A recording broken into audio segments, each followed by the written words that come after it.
Hey guys, it's Ross on the Space Couch. Today I'd like to talk about Tesla Motors, which obviously is one of Elon Musk's projects. Although it wasn't actually founded by him, Elon Musk, the company, it was founded in 2003, and he became involved in 2004 during a financing round, and he is obviously now one of the co-founders of Tesla, and probably his achievements for Tesla are better, more rather than anyone else's. It's named after Nikola Tesla, the company. He was the inventor of the AC form of electricity, AC current versus DC current. And the goal of Tesla Motors is essentially to commercialise electric vehicles. They believe they can do this in 3 steps. Step 1, a high-end sports vehicle, and that was the Tesla Roadster. Step 2 is the mid-market, mid-volume sedan, and that's the Model S, and to a lesser extent the Model X as well, which is upcoming. Step 3 is the mass market low cost Model 3, which is currently due to be in production in 2017. The Model X is supposed to go into production later this year. Yes, the reason they're actually doing a Model X and a Model S at the same time is kind of practice for when they're doing the Model 3, because Elon Musk says they've got to be able to do more than one thing at a time. This is quite similar to the increasing launch cadence that SpaceX have, for instance. Right, so Elon Musk oversaw the initial design of the Roadster. It's based on the glider of the Lotus Elise, but the company burned through a lot of cash very quickly. You know, I mean, designing a car, Elon Musk said later they should have just designed it all themselves instead of using the base of the, not the base, but the body of the Elise. But that was what they went with because they thought it would be easier to do it that way. Obviously, it wasn't. Lots of problems in mating the Roadster, the Elise to the battery packs. Lots of delays in production, price rises and all that. And by the financial crisis of 2008, Tesla Motors and indeed SpaceX, they were this close to bankruptcy. You know, they'd burned through all their cash. No one wants to invest in an electric car company at the height of a financial crisis, or a rocket company for that matter. However, essentially at the last minute, they secured another financing round, and that saved Tesla Motors. The 4th launch of the Falcon 1 is what saved SpaceX, and then the NASA contract they got from there. So they pulled through that very sticky situation. Elon Musk became the CEO as well as the chairman, and led many other financing rounds, and also managed to get government loans. Which have been paid back, because if they didn't pay them back, they were going to convert into equity shares of Tesla, giving the government a stake, and they didn't want to do that. Now, those loans from the government particularly, they helped fund the Model S, as did a 2010 share offering called an IPO. I think it's an initial public offering. The S has essentially won just about every possible award going for it that's available to cars. Top safety ratings, top design ratings, top acceleration ratings, you name it, it has won it. And in some instances, it has won that award for several years in a row. Seen it on cars, rates it very highly, automotive rates it very highly. All of the websites and channels devoted to cars, except Top Gear, they love Tesla. They absolutely love it. So this car cannot be beaten. It's the way of the future. The Roadster and the Model S have essentially shown you can make electric cars that are not golf carts. The Tesla Roadster, especially Elon Musk, has said that's a hell of a golf cart, the speed it can go.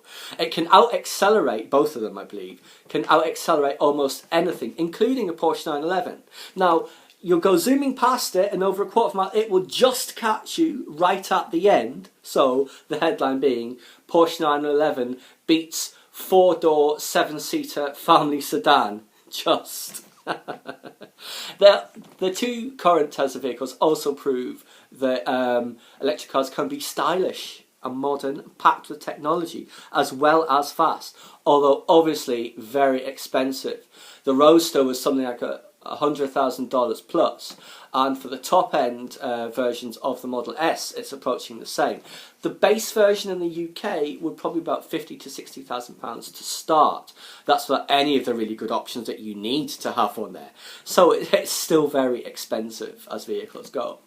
This is why the Tesla Model 3 is important. That will spread out this technology amongst the masses.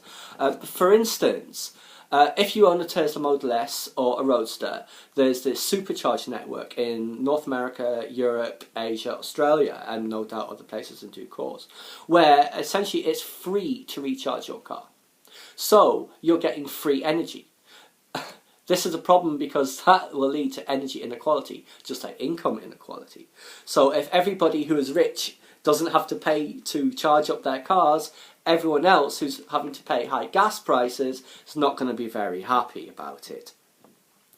Yes, so Model 3 will mean everyone can get in on the action.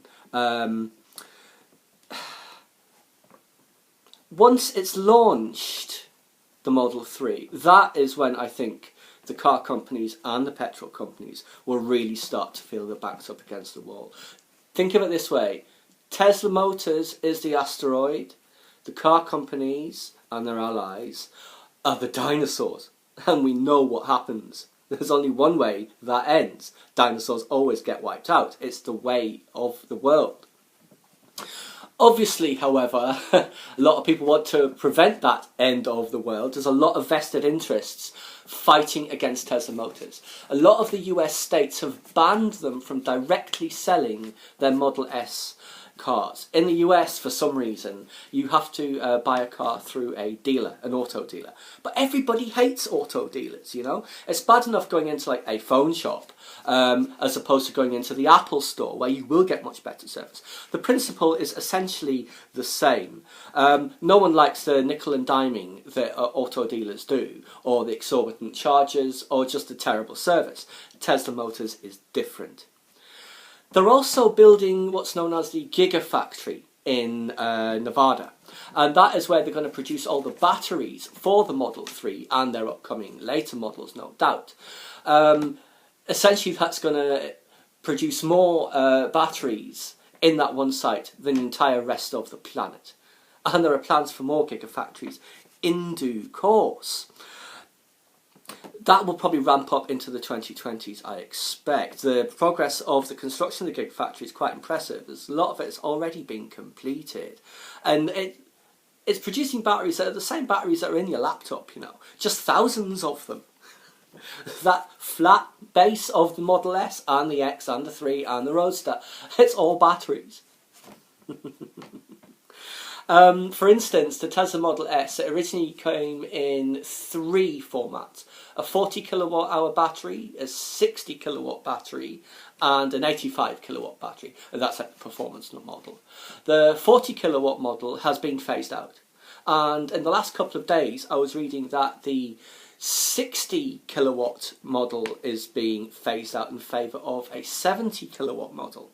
That leaves the 70 and the 85 as the offerings of the Model S. I expect it will be similar with the Model X. There'll probably be lower rated versions of the 3, I expect, because it's meant to spread the technology across many areas, and if it's going to just be a high-end car, it's not going to do that. Accelerates to 0 to 60, the Model S, in about 4.2 seconds. As I said, it accelerates just about everything that is out there.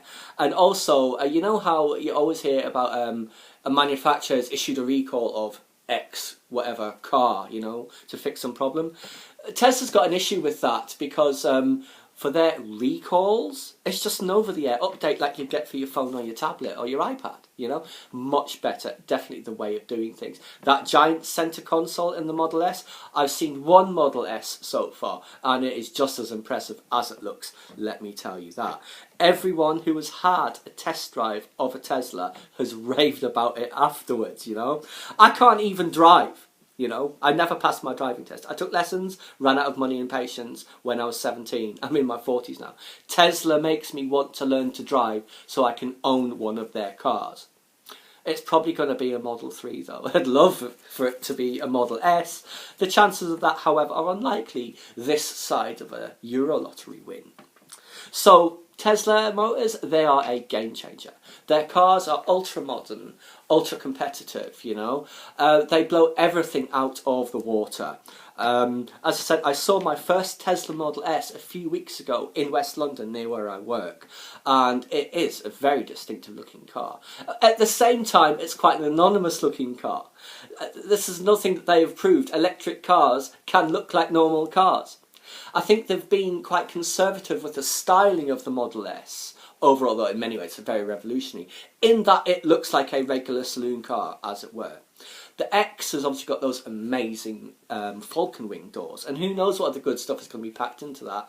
The 3, well, I mean, they say it's not going to look like other cars, but what does that mean exactly, you know? Is it just going to be like a shortened Model S? Something radically different? Who knows? I guess we'll find out.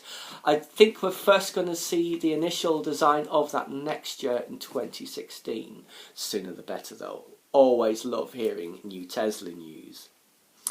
Anyway, guys, that was just my quick review of Tesla Motors and how they're changing the world. If you haven't heard of them, you will. If you haven't seen one of their cars, you will. Believe me, they will be everywhere by 2020. Anyway, guys, that's it from me.